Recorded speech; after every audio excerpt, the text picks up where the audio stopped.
ஆரம்பிக்கிறதுக்கு முன்னாடி நம்ம துவா ஓதிக்கலாம். ரப்பி ஷ்ரஹ்லி சத்ரி வயஸ்ஸிர்லி அம்ரி வஹ்லுல் உக்தத்தம் மின் லிசானி யஃப்கஹு கௌலி.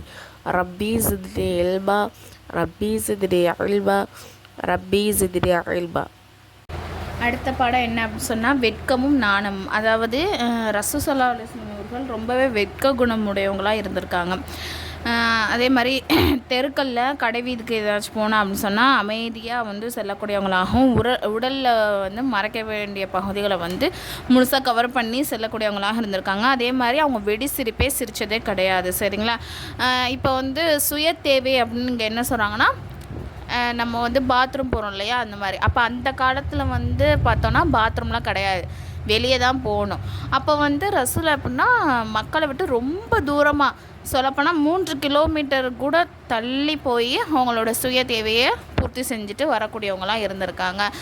அதே மாதிரி ஒரு சம்பவம் சொல்கிறாங்க. என்னென்னா, நபி வந்து சின்ன பிள்ளையாக இருக்கும் போது அந்த காபத்துல்லா வந்து என்ன பண்ணுறாங்கன்னா சரி பண்ணுறாங்க. சரிங்களா? ஒழுங்கு பண்ணிக்கிட்டு இருக்காங்க. அந்த பணிகள் வந்து நடந்துக்கிட்டு இருக்கு. அப்போ வந்து எல்லோரும் வந்து கல் இந்த மாதிரி எல்லாத்தையும் தூக்கிட்டு வருவாங்க இல்லையா, அந்த மாதிரி தூக்கிட்டு வரும்போது ரசூல்லாம் தூக்கிட்டு வராங்க. அப்போ தோளில் சுமந்துட்டு வர்றது ரொம்ப கஷ்டமாக இருக்குது சின்ன பிள்ளையாக இருக்கனால. அதனால் அவங்களுடைய சாச்சா அப்பாஸ் ரலி அவங்க என்ன சொல்கிறாங்கன்னா, அவனோட கீழாடையை கலட்டி அதில் வச்சு தூக்கிட்டு வா அப்படின்னு சொல்கிறாங்க. அவங்க கலட்டின அடுத்த நிமிஷமே என்ன ஆயிடுச்சு அப்படின்னு சொன்னால், அவங்க மயங்கி கீழே விழுந்துட்டாங்க. ஆனால் மக்களுக்கெல்லாம் இவங்க ஏன் மயக்கம் அடைஞ்சு கீழே விழுந்தாங்கன்னு தெரியலை. அப்போ வந்து மயக்கத்துலேருந்து அவங்க தெளிஞ்சோன்னே உடனே அவங்க கேட்டது என்ன, என்னோடய கீழாடைங்க அப்படின்னு கேட்குறாங்க. அப்போ தான் மக்களுக்கு புரிய வருது, எப்படின்னா அவங்களோட கீழாடையை அவுத்தனால அவங்க வந்து மயக்கம் அடைஞ்சிட்டாங்க அப்படின்னு சொல்லி.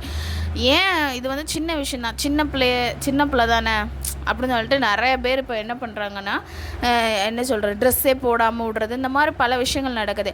அதே மாதிரி வந்து அந்த காலத்தில், அதாவது இஸ்லாம் வர்றதுக்கு முன்னாடி வந்து அரபியர்கள் எப்படின்னா அந்த ஒழுக்கமே அந்த வெட்கமே இல்லாமல் தான் இருக்கக்கூடியவங்களாக இருந்திருக்காங்க. எப்படின்னா பெரிய ஆள் கூட நிர்வாணமாக தான் என்ன பண்ணுவாங்கன்னா காபத்துல்லாவே தவாஸ் செய்யக்கூடிய நிலைமையில் அந்த காலத்தில் இருந்திருக்காங்க. சரிங்களா? அப்போ வந்து அவங்களுக்கு வெட்கம் அந்த கூச்ச குணம்லாம் இருக்காது. அதனால் வந்து அப்போ வந்து ஆச்சரியமாக பார்க்குறாங்க, சின்ன பையன் தானே, கீழாடை இல்லைன்னா மயக்கம் அடைஞ்சிட்டானே அப்படின்னு சொல்லிட்டு ஆச்சரியமாக பார்க்கக்கூடியவங்களாம் இருந்திருக்காங்க. அந்த சின்ன வயசில் கூட என்னது ரசூலா வந்து வெட்கமாகவும் நாணமாகவும் இருந்திருக்காங்க அப்படின்னு சொல்கிறாங்க. இந்த பாடத்துடைய கொஷின் வந்து, சுய தேவையை பூர்த்தி செய்வதற்காக நபியவர்கள் எங்கே செல்வார்கள்? நபியவர்கள் சிறு பிரயாணத்தில் அவர்களுக்கு வெட்கம் ஏற்பட்ட நிகழ்ச்சியை விளக்குக. அடுத்து வந்து அகம்பாவம் கொள்ளவில்லை. அதாவது அல்லாஹாலா வந்து நபியை வந்து என்னது இறுதி நபியாக வந்து ஆக்கியிருக்கான். சரிங்களா? அப்படிப்பட்ட கண்ணியமான பொசிஷனை வந்து ரசூல்லா கொடுத்துருக்கான். அப்போ அதை நினச்சி ரசூல்லா என்ன பண்ணலை, பெருமை அடிக்கவோ அகங்காரமோ கொள்ளவே இல்லை. அதே மாதிரி தன்னுடைய வீட்டில் உள்ள வேலைகளை வந்து இப்போ சாதாரணமாக நம்ம அதாவது இந்த உலகத்தில் வந்து சாதாரணமாக கவுன்சிலரோ இல்லை வேறு ஏதாவது ஒரு பதவியோ வச்சுக்கோங்களேன், அவங்க வந்து வீட்டில் உள்ள வேலையெல்லாம் பார்ப்பாங்களா? நார்மலாக ஆண்களாக இருக்காங்க அப்படின்னு சொன்னால் அவங்க பார்ப்பாங்களா? நிச்சயமாக பார்க்கவே மாட்டாங்க. நான் எவ்வளோ பெரிய ஆள், என்னை போய் இந்த வேலையை பார்க்க சொல்கிறேன், கண்டிப்பாக சொல்லுவாங்க தானே.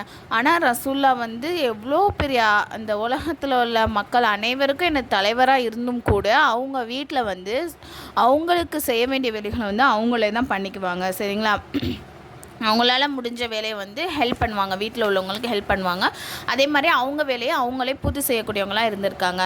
அதே மாதிரி ரசூல்லாவுக்கு நம்ம முன்னாடி உள்ள பாடத்தில் படித்தோம், ரசூல்லாவுக்கு வந்து மரியாதை செலுத்துறதுக்காக யாராவது ஒரு மனிதர்கள் வந்து எந்திரிச்சு நிற்கிறாங்க ரசூல்லா வரும்போது அப்படின்னு சொன்னால் ரசூல்லாவுக்கு அது பிடிக்காது. நீங்கள் இந்த மாதிரி எந்திரிச்சு நிற்காதீங்க, அதாவது யார் வந்து தனக்கு வந்து மக்கள் மரியாதை செஞ்சு எந்திரிச்சு நிற்கன்னு விரும்புகிறாங்களோ அவங்க என்னது நரகத்தில் வந்து தங்கும் இடத்தை ஆக்கி கொள்ளட்டும் அப்படின்னு சொல்லிட்டு ரசூல்லா வந்து சொல்லியிருக்காங்க. அதே மாதிரி இன்னொருத்தர் வந்து ஒரு தடவை ரசூல்லா வந்து எஜமானரே அப்படின்னு கூப்பிட்டுருக்காரு. அதுக்கு ரசூல்லா என்ன சொல்கிறாங்கன்னா, அல்லாஹ் மட்டும்தான் என்னது எஜமானன் அப்படின்னு சொல்லிட்டு அடக்கத்துடன் வந்து சொல்லியிருக்காங்க. அதே மாதிரி இன்னொரு தடவை வந்து ஒரு மனநிலை சரியில்லாத ஒரு பெண்மணி என்னென்னா ரசூல்லா கூப்பிட்டுக்கிட்டு உங்கள்கிட்ட ஒரு விஷயம் பேசணும்னு சொல்லிட்டு கூட்டிகிட்டு போயிட்டு என்ன பண்ணுறாங்கன்னா தெருவில் போய் உட்கார வச்சிடுறாங்க. அதே மாதிரி ரசூல்லாவும் அவங்களோட அந்த தெருவிலே உட்காந்து அவங்க சொல்லக்கூடிய விஷயங்கள்லாம் கேட்டுட்டு அப்புறம் அவங்களுக்கு செய்ய வேண்டிய தேவைகள்லாம் நிறைவேற்றிட்டு என்ன பண்ணுறாங்க, அந்த பெண்மணி போனோன்னா அவங்களும் எந்திரிச்சு வர்றாங்க. சரிங்களா? அதே மாதிரி ஒரு தடவை வந்து மக்கா நகரை வந்து வெற்றி கொள்கிறாங்க இல்லையா. அப்போ வந்து உள்ளாக்க நுழையும் போது சாதாரண ஒரு கழுதை மேலே தான் ஏறி உட்காந்து வராங்க ரசூல்லா. அந்த கழுதை கூட சரியான கடிவாளம் கூட கிடையாது. பேரித்த மரம் அந்த அதாவது இந்த நார்னால தான் செய்யப்பட்ட அந்த கடிவாளமாக இருக்குது. சரிங்களா, அவ்வளோ எளிமையாக இருந்திருக்காங்க. அவங்களுக்கு எந்த ஒரு பெருமையுமே இல்லைன்னு சொல்கிறது தான் அந்த பாடம். சரிங்களா, அதே மாதிரி ஒரு தடவை வந்து அவங்களுடைய தோழர் வீட்டுக்கு போயிருக்காங்க. அப்போ அங்கே உள்ள ஒரு சிறுமி என்ன சொல்கிறாங்கன்னா, ஒரு கவிதை மாதிரி பாடுறாங்க. எங்களுடைய நபி வந்து இருக்காங்க, அவங்க வந்து நாளை நடக்க விஷயம் வந்து அவங்களுக்கு தெரியும். அதாவது நாளைக்கு நடக்க போகிற விஷயம் வந்து யாருக்கு தெரியும்? அல்லாஹ்க்கு மட்டும் தானே தெரியும். ஆனால் அந்த சிறுமி வந்து நாளைக்கு நடக்கவிருக்க விஷயம் வந்து எங்களுடைய நபிக்கு தெரியும்னு சொல்லிடுறாங்க. உடனே ரசூல் என்ன பண்ணுறாங்க, நீங்கள் அப்படி சொல்லக்கூடாது, அல்லாஹ்வை தவிர வேறு யாருக்குமே நாளைக்கு நடக்க இருக்கிறது தெரியாது. அதாவது அல்லாஹ்க்கு மட்டும்தான் தெரியும். சரிங்களா, அவனை தவிர வேறு யாருக்குமே நாளைக்கு என்ன நடக்கும்னு தெரியாது அப்படின்னு சொல்லிட்டு அவங்களும் சரி பண்ணுறாங்க. அதே மாதிரி நபியோடைய பையன் இப்ராஹிம், சரிங்களா, அவங்க குழந்தையாக இருக்கும்போது மரணம் அடைஞ்சிட்டாங்க தானே.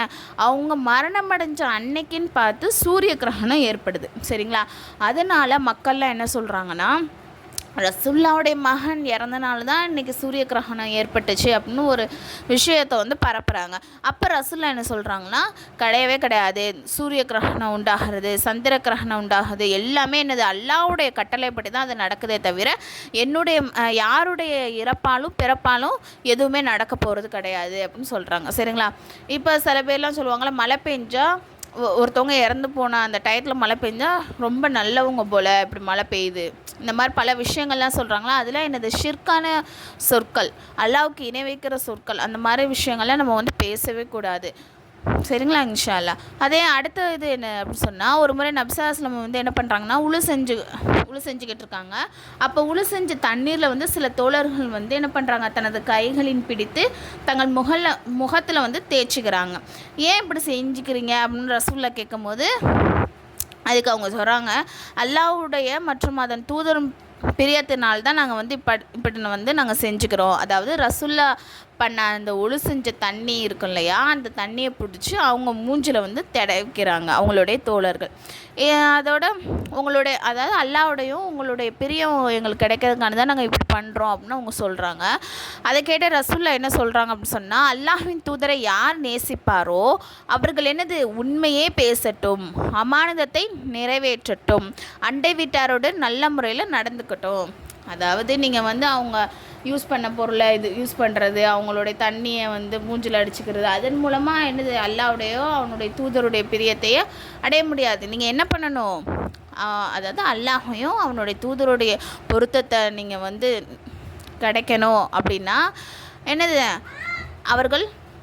அவங்க என்ன பண்ணணும், உண்மையே பேசட்டும், அம்மானதத்தை வந்து நிறைவேற்றட்டும், அண்டை வீட்டாரோட நல்ல முறையில் நடந்துக்கட்டும் அப்படின்னு சொல்கிறாங்க. அதே மாதிரி ஒரு தடவை ஒரு நபியரிடம் பேசி கொண்டிருக்கும் போது, அல்லாஹ் நாடினால் இன்னும் நீங்களும் நாடினால், அதாவது அல்லாஹும் நாடினாலும் இன்னும் நீங்கள் நாடினாலும் அப்படின்னு ஒரு வார்த்தையை சொல்லிடுறாங்க. உடனே ரசூல் என்ன சொல்கிறாங்கன்னா, அல்லாஹ்வுக்கு நிகராக என்ன பண்ணாதீங்க, என்னை வந்து ஆக்காதீங்க, அல்லாஹ் நாடினால் என்று மட்டும் சொன்னால் போதும் அப்படின்னு சொல்லிட்டு அறிவுறுத்துகிறாங்க. எவ்வளவு நல்ல விஷயங்களை நபியவர்கள் கூறியுள்ளார்கள். ஆனால் நபி ஸல்லல்லாஹு அலைஹி வஸல்லம் ஒரு கொஞ்சம் கூட பெருமையே இருந்ததே கிடையாது.